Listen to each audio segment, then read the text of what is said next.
Bismillahirrahmanirrahim. Assalamualaikum warahmatullahi wabarakatuh.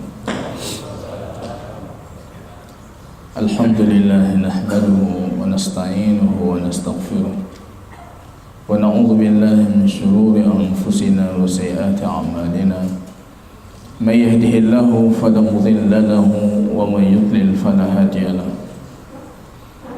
Asyhadu an la ilaha illallah wahdahu la syarika lahu wa asyhadu anna Muhammadan 'abduhu wa rasuluhu wa safiyyuhu min khalqihi wa khaliluhu Muhammadin sallallahu alaihi wasallam wa ala alihi wa sahbihi al-kiram. Yaqulu rabbuna jalla sha'nuhu fi muhkami tanzilihi ya ayyuhalladzina amanu ittaqullaha haqqa tuqatih wa la tamutunna illa wa antum muslimun. Kaum muslimin dan muslimat, para hadiran sidang jamaah salat subuh yang diberkahi oleh Allah Subhanahu wa taala. Pujian dan syukur kita tiada hentinya senantiasa kita panjatkan kehadirat Allah. Di subuh penuh keberkahan ini kita diberikan taufik oleh Allah, diberikan inayah oleh Allah, diberikan istita'ah, kemampuan oleh Allah, sehingga kita di subuh yang penuh keberkahan ini bisa menunaikan satu faridah Allah, salat subuh secara berjamaah. Kaum muslimin yang berbahagia, selalu saya sering menyebutkan konsep keberkahan itu satu. Kalau kita perhatikan dari banyak hadis baginda Rasul, berikan untuk Allah sedikit, Allah akan berkahi di sisa yang banyak. Mudah-mudahan di pagi yang penuh keberkahan ini kita memberikan sedikit waktu kita untuk Allah, supaya hari Minggu kita yang panjang nantinya itu diberkahi oleh Allah Subhanahu wa taala. Kaum muslimin yang berbahagia, kita masih bercerita memberikan tausiah tentang satu surat yang agung, satu surat yang kita kenal dengan suratul tauhid. Surat tauhid dinamakan juga dengan surat tajrid, dinamakan juga dengan surat tafrid, dinamakan juga dengan surat al-ikhlas yang sering kita kenal al-ikhlas, dinamakan juga dengan surat quluh, dinamakan juga dengan surat as-samad. Ini kita lihat jamaah rahimani wa rahimakumullah, surat tauhid al-ikhlas tidak dinamakan surat tauhid kecuali dikarenakan al-ikhlas ini mencakup setiap ayatnya pembahasan tauhid yang paling urgen harus diketahui oleh setiap muslim. Datang orang-orang kafir Quraisy bertanya kepada baginda Rasul tentang Tuhannya Muhammad, adzahabun huwa am fiddah, dia dari emas ataupun Tuhanmu itu wahai Muhammad dari perak? Baru Allah turunkan firman-Nya setelah baginda Rasul terdiam, qul huwallahu ahad. Katakan wahai Muhammad, kalau Quran ini bukan ucapanmu, bukan ilustrasimu, tapi Quran ini hanya wahyu kami yang engkau sampaikan sesuai apa yang diwahyukan kepadamu. Qul, katakan wahai Muhammad, huwa Allahu ahad. Kami mengatakan huwa di sini dalam i'rabnya, dalam ilmu bahasa Arab ini namanya dhamirus sya'n. Huwa Allah ahad, itu artinya bukan huwa Allah, tapi huwa Allah ahad. Huwa Allah ahad, dia di sini dhamir pengagungan, kata ganti pengagungan. Pengagungan untuk satu kalimat selanjutnya yang kita kenal dengan Allah ahad. Huwa Allah ahad. Pada pertemuan yang lalu jamaah rahimani wa rahimakumullah, kita berbicara tentang sifat ahadiyah. Sifat ahadiyah cuma satu-satunya dalam Al-Quran disebutkan, dan itu dalam surat Al-Ikhlas. Mau cari ayat lain di mana disebutkan Allah bersifat ahad, itu tidak ada. Cuma dalam Al-Ikhlas. Allah As-Samad, ini menariknya. Ketika Allah mengatakan huwa Allah ahad, bentuknya tanpa alif lam, ahadun. Kemudian Allah kuatkan di ayat kedua, Allah as-samad, dengan menggunakan alif lam. Bahasa Arab bukan seperti bahasa kita. Penggunaan alif lam tanpa alif lam langsung memberikan perubahan makna. Huwa Allah ahadun. Ahadun tanpa alif lam itu ditakmim, kata para ulama, supaya memberikan arti yang lebih umum dan lebih luas, untuk mengumumkan sesuatu. Ahadun, Allah punya sifat ahadiyah. Ahadiyah itu artinya keesaan dalam semuanya. Zatnya esa, ahad. Kalau ini sudah kita jadikan landasan kita bersifat tentang sifat Allah, Allah itu punya sifat ahadiyah. Zatnya ahadiyah, semua sifatnya ahadiyah. Zatnya ahadiyah, tidak ada yang serupa seperti Allah. Jadi ahad itu bukan wahid. Kalau wahid itu angka hitungan bilangan, sebelumnya ada 0 sifat dan setelahnya ada itsnain 2. Tapi kalau ahad itu tidak ada 0 dan tidak ada 2, artinya cuma satu-satunya, dan itu bukan hitungan. Jadi mau menghitung kita punya 2 Tuhan, tidak bisa, memang satu-satunya ahad. Zatnya ahadiyah, sifatnya ahadiyah. Kalau kita pahami ini, maka selalu saya mengatakan, paham sifat Allah itu melahirkan muraqabatullah. Mau melihat satu sifat al-basir, Allah maha melihat, penglihatannya bukan seperti penglihatan kita. Saya melihat ke kiri, yang kanan terabaikan. Melihat ke kanan, yang kiri terabaikan. Itu tidak berlaku untuk Allah. La yashghuluhu syanun an syan. Allah melihat fulan, melihat fulan, melihat segalanya. Semuanya itu muhitun bi ilmihi. Allah ketahui segalanya. Coba kita mau kemana dengan Allah? Kita mau berbuat maksiat di bumi Allah, dan kemana kita cari tempat yang Allah tidak tahu kalau kita sedang berbuat maksiat? Wa Allah itu muhaimin, melihat, mengawasi dan menunggu, memperhatikan. Kadangkala Allah mengambil dengan segera, kadangkala Allah biarkan supaya kita terlena. Muraqabah. Ahad. Ini pondasinya. Maka surat Al-Ikhlas itu pondasi ketauhidan. Kalau kalian bicara tentang Allah, berfikir tentang Allah, bagaimana bentuknya, bagaimana ininya, kalian harus munculkan satu sifat Allah, ahadiyah. Kullu ma yakhtaru bi balika fahuwa ghairu dzalik. Kata para ulama, semua yang terlintas di pikiranmu, Allah bukan itu. Terlintas seperti ini, seperti itu, diwaswaskan oleh syaitan. Ketahuilah oleh anda, Allah bukan itu. Memahami sifat Allah terlintas di kepala kita seperti ini, seperti itu, diwaswaskan oleh syaitan. Anda harus ketahui Allah bukan seperti itu, ahadiyah. Kalau ini kita pahami, sebenarnya sudah selesai pembahasan sifat, pembahasan nama Allah. Allah punya nama, tapi namanya ahadiyah. Ahadiyah itu tidak sama seperti nama kita. Kita saleh, orangnya tidak saleh. Mukmin tapi imannya dipertanyakan. Muslim tapi pasrahnya kepada Allah dipertanyakan. Tapi kalau Allah tidak. Kesempurnaan yang tidak ada semisal untuk nama Allah. Ar-Rahman tidak boleh kita namakan. Ada nama khusus untuk Allah, tidak boleh kita namakan makhluk. Ada nama yang umum, sifatnya boleh kita namakan makhluk juga dengan nama Allah tersebut, tapi tidak bisa kita meyakini makhluk punya sifat yang dikandungi makna seperti Allah. Al-Aziz, boleh kita menamakan anak kita Aziz, boleh kita menamakan anak kita Abdul Aziz, tapi kita harus tahu Aziz nama Allah tidak seperti nama anak kita si Aziz. Allah punya ahadiyah, namanya, zatnya. Kalau bicara zat sudah ahadiyah, semua yang muncul dari zat, sifat Allah, namanya, itu semuanya ahadiyah. Kita bisa membaca Allah punya nama ini, jangan kita bayang seperti si fulan. As-Sami', maha mendengar, saya berdoa Allah mendengar. Kita membaca tadi Al-Fatihah seperti kita uraikan sebelumnya.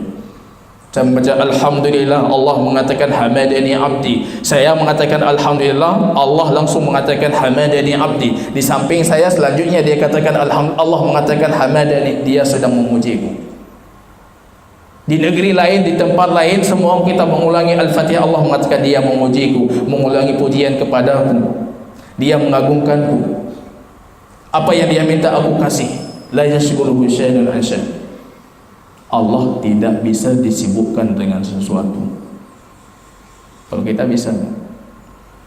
Ustaz Muhajir isi kajian bagi minggu di masjid ini, saya tidak bisa karena saya di Besar Agung. Kita tidak punya sifat ahadiyah.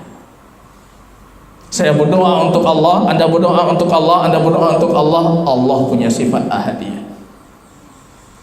Sepertiga malam terakhir, kalau sepertiga malam terakhir di sini, di tempat lain belum sepertiga malam terakhir, atau di samping kiri nanti baru sepertiga malam terakhir, Allah punya sifat ahadiyah. Jangan Anda jadikan Allah seperti makhluk yang punya keterbatasan.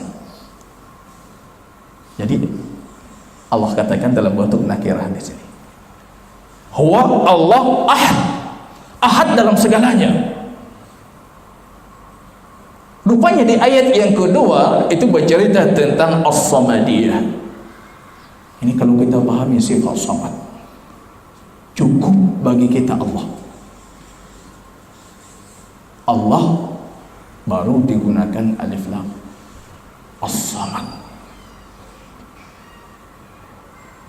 Para ulama mengatakan As-Samad itu wazannya fa'al yang berarti maf'ul.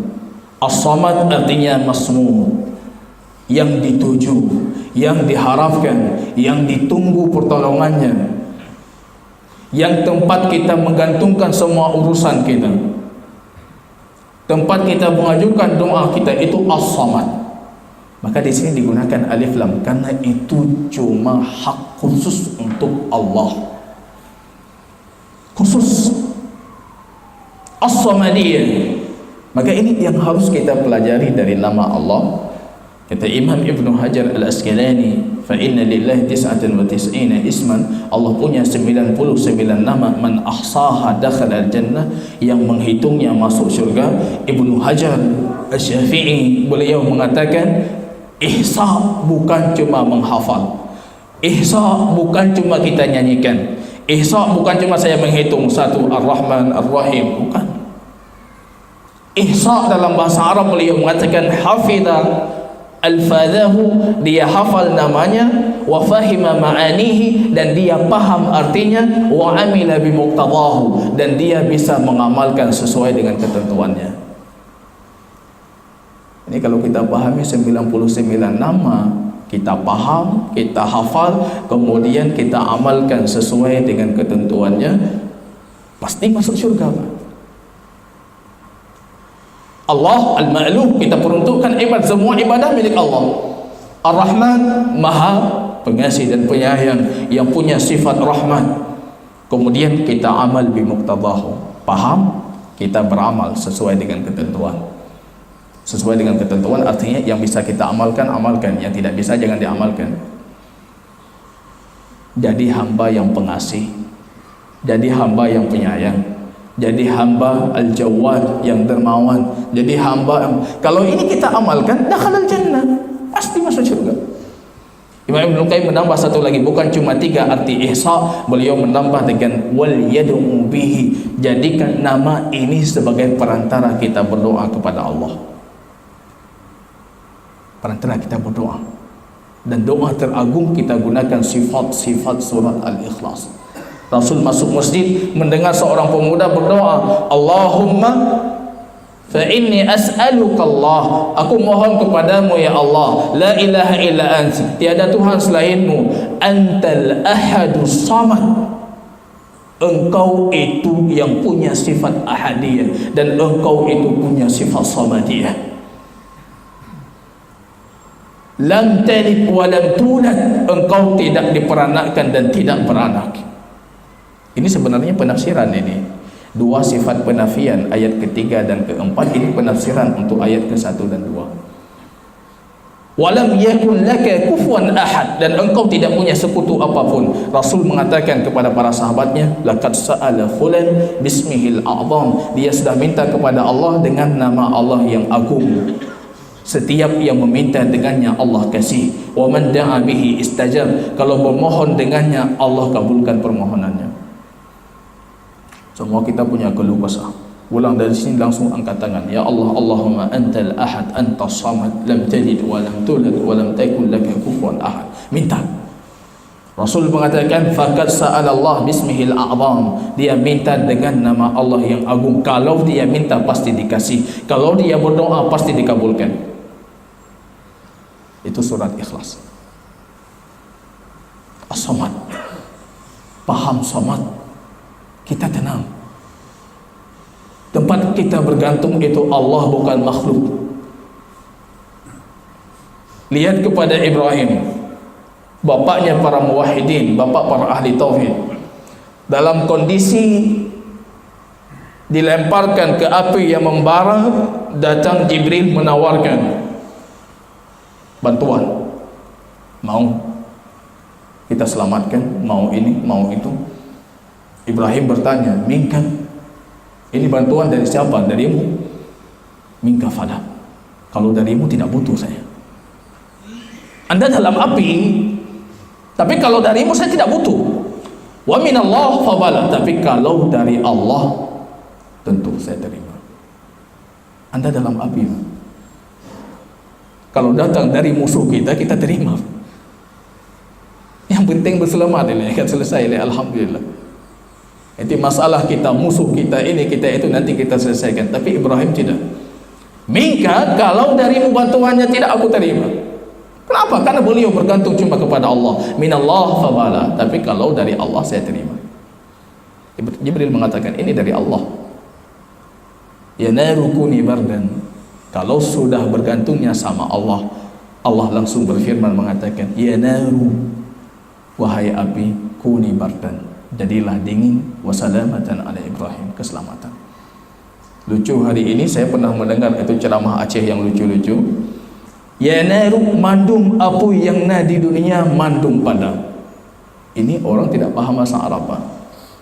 Kalau kita katakan ya naran, ini baru semua api di dunia itu padam. Tapi Allah mengatakan nakirah maksudah, ya naru, cuma api ini yang padam, api lain tidak padam. Ini menunjukkan keagungan mukjizat Allah. Yang padam cuma api Ibrahim. Tapi kalau api seluruh dunia padam, itu bukan mukjizat untuk Ibrahim. Itu secara kaidah bahasa salah. Menafsirkan Quran harus betul-betul paham bahasa Arab.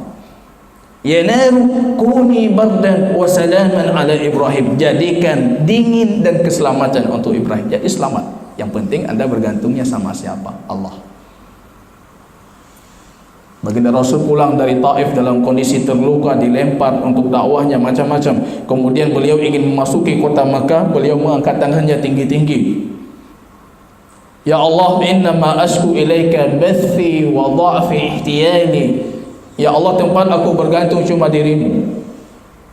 Aku menggantungkan semua kelemahanku, semua tipu dayaku yang lemah itu aku kembalikan kepadamu. Allah berikan jalan keluar. Masuk, rupanya diberikan keamanan oleh pentolan Quraisy sendiri. Yang penting sama siapa? Sama Allah. Ini kalau kita paham samad.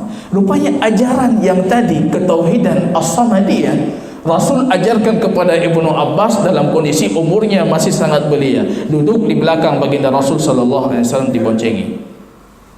Ini saya pada pertemuan yang lalu mengatakan, kenapa para sahabat menceritakan kepada kita kalau dibencengi oleh baginda Rasul di atas keledai? Karena di situ banyak sekali keilmuan dan faedah dari diboncengi di atas keledai. Kita sudah mengatakan pada pertemuan sebelumnya. Setidaknya ini menunjukkan kalau Ibnu Abbas sangat memahami apa yang disabdakan oleh baginda Rasul. Kondisi fisiknya saja bisa diceritakan. Saya diboncengi oleh baginda Rasul. Ya ghulam, diulangi 3 kali. Wahai anak muda, kata baginda Rasul. Wahai anak muda, wahai anak muda. Menoleh Ibnu Abbas. Apa ya Rasulullah? Tidak dikatakan, diulangi 2 kali, diulangi 3 kali supaya dia betul-betul paham. Ibnu Abbas itu imam para mufassirin, imam para muawwilin. Kalau ingin punya semangat keilmuan, menuntut ilmu, ikuti jejaknya Ibnu Abbas. Sebagai keponakan baginda Rasul, tidak menjadikan beliau itu jemawa dan kemudian tidak menuntut ilmu. Saya keponakan baginda Rasul. Justru beliau mengatakan kepada seorang Ansar, para sahabat baginda Rasul masih banyak, sebentar lagi mereka tidak akan banyak. Rasulullah sudah wafat, mari kita cari ilmu hadis baginda Rasul kepada mereka. Rupanya yang Ansari ini bilangnya gini dia, untuk apa kita cari ilmu hadis sedangkan para sahabat masih banyak? Camat kan ago, bupati kan ago, gubernur kan ago, presiden kan ago, kuputa itu ilmu yang kena demi kita nyodin. Ibnu Abbas mengatakan tidak, akan datang suatu masa yang banyak itu berkurang, yang banyak itu hilang, dan mereka akan mencari kita. Siapa yang butuh kepada ilmu? Dituntut ilmu. Kalau saya tahu si fulan punya hadis, saya berdiri di pintunya, bahkan saya diterjang angin, diterpa angin, pulang dalam kondisi berdebu. Para sahabat mengatakan, engkau itu keponakan Rasul, kalau engkau minta kami mendatangi rumahmu, kami datang. Untuk apa anda?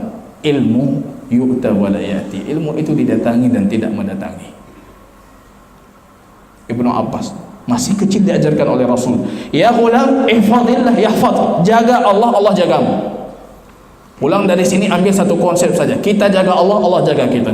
Kita jaga Allah di waktu muda, Allah jaga kita di waktu tua. Imam Tabari itu sudah tua, beliau masih loncat-loncat. Muridnya bertanya, Imam engkau sudah tua, bete kata ada tolong. Imam Tabari mengatakan, hafidnaha inda sigharina, tulang belulang dan tubuh kami sudah menjaganya dari kemaksiatan kepada Allah di waktu muda kami, maka Allah menjaganya untuk kami di waktu tua kami. Masih sehat, masih luar biasa, masih ini, masih itu. Tanya 50 ke berbagai macam masalah.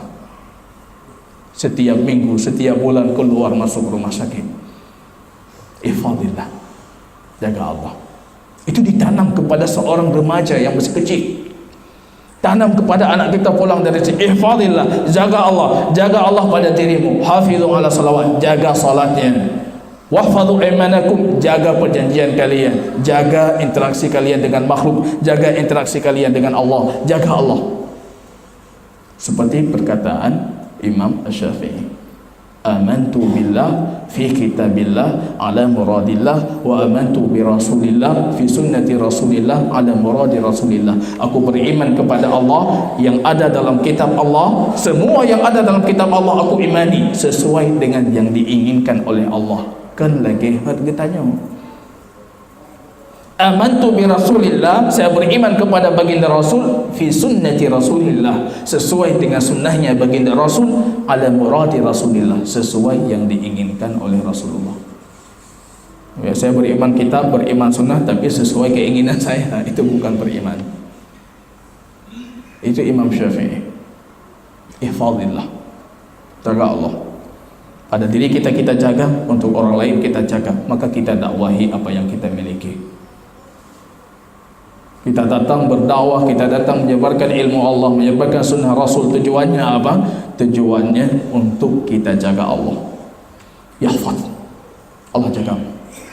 Ihfadillah tajidhu tujah. Kalau engkau menjaga Allah, engkau akan selalu mendapatkan kehadiran Allah. Allah hadir. Mau butuh, tiba-tiba Allah kasih solusi. Dalam kondisi sulit, tiba-tiba Allah kasih solusi. Rezekinya sulit, Allah kasih solusi dari rezeki yang tidak pernah kita duga sebelumnya. Tujah, di depanmu langsung anda menghadapkan dan bertemu dengan Allah, menjumpai kehadiran Allah. Hadir. Kemudian diajarkan oleh Rasul kepada Ibnu Abbas, anda harus tahu, annal ummata law istama'at, kalau umat ini manusia dan jinnya berkumpul, ala ayyadhurruka bi syai'in, mereka bersepakati untuk memudaratkan dirimu dengan sesuatu. Semua berkumpul, kita mudaratkan si fulan. Itu ditanamkan kepada remaja. falan yadhurru, dan itu tidak akan memudaratmu kecuali apa yang sudah Allah tetapkan.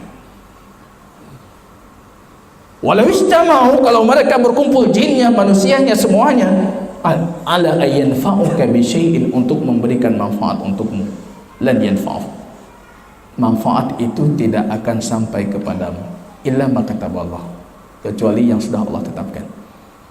Pulang dari sini nggak perlu banyak-banyak. Apa yang Ustaz Muhajir sampaikan cuma satu, ketergantungan kita cuma dengan Allah. Itu sudah cukup. Itu besar sekali. Ihfadillah yahfadk. Datang waktu salat kita yang paling bersegera, karena kita ingin menjaga Allah, supaya Allah menjaga kita. Jaga. Manusia ini walaupun mereka berkumpul membuat mudarat kepada saya, itu tidak berlaku kecuali apa yang sudah Allah tetapkan. Jaffatis suhuf, kata Rasul. Kertas-kertasnya sudah mengering, ketetapan takdirnya sudah kering, tintanya sudah kering. Itu sudah kering 50.000 tahun sebelum Allah ciptakan langit dan bumi. Semuanya sudah kering. Yang Allah tetapkan di Lauh Mahfuz itu sudah kering, tidak tergonta-ganti. Wa indahu ummul kitab, Allah punya induk dari semua kitab, tidak tergonta-ganti. Nah, kemana kita tuju lagi kalau bukan As-Samad? As-Samad, Allah tempat kita bergantung. Itu di antara beberapa arti dari kata As-Samad. Barangkali kita cukupkan di sini. Kita perhatikan waktu, pertemuan ke depan kita menjelaskan beberapa arti lain dari kata As-Samadiyah. Barakallahu fikum, jazakumullah khair. Subhanakallahumma bihamdika asyhadu an la ilaha illa anta astaghfiruka wa atubu ilaik. Assalamualaikum warahmatullahi wabarakatuh.